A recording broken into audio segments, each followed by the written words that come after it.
call me a god. Call me a god.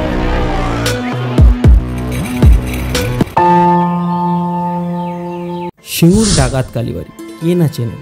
Singur ডাকাত কালীবাড়ি হুগলি জেলার সিঙ্গুর এলাকায় অবস্থিত একটি প্রাচীন ও বিখ্যাত মন্দির। এই মন্দিরটি বিশেষত কালী পুজোর জন্য প্রসিদ্ধ। কথিত আছে যে একসময় এই অঞ্চলের ডাকাতরা এসে কালী দেবীর পুজো করত এবং তাদের লুটের সামগ্রী এখানে নিবেদন করত।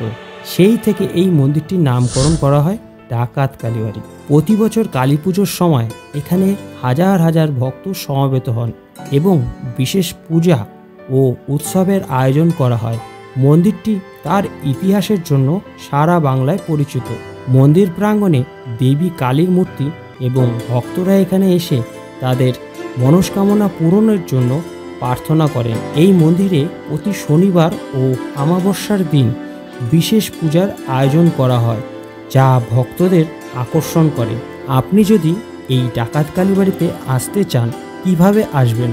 সিঙ্গুর স্টেশন থেকে নেমে পায়ে হেঁটে মাত্র 3 মিনিটের রাস্তা, চলে আসুন সরাসরি এই মন্দিরে। এছাড়া যদি আপনি সড়ক পথে আসতে চান, বৈদ্যবাটি দিল্লি রোড, সেখান থেকে তারকেশ্বর যাওয়ার যে রাস্তা, সেই রাস্তায় ঢুকে পড়ুন। আর আপনাকে যেখানে দাঁড়াতে হবে সেটি হচ্ছে সিঙ্গুর স্টেশনের ওপরে যে ওভারব্রিজ রয়েছে, ঠিক তার আগে একটি 3 রাস্তার মোড় রয়েছে। সেই মোড় থেকে বাঁ দিকে ঢুকে যান, ওই রাস্তাটি সরাসরি সিঙ্গুর স্টেশনে যান। আপনি ওই রাস্তায় ঢুকে জাস্ট 30 সেকেন্ড পৌঁছে যান মন্দিরে।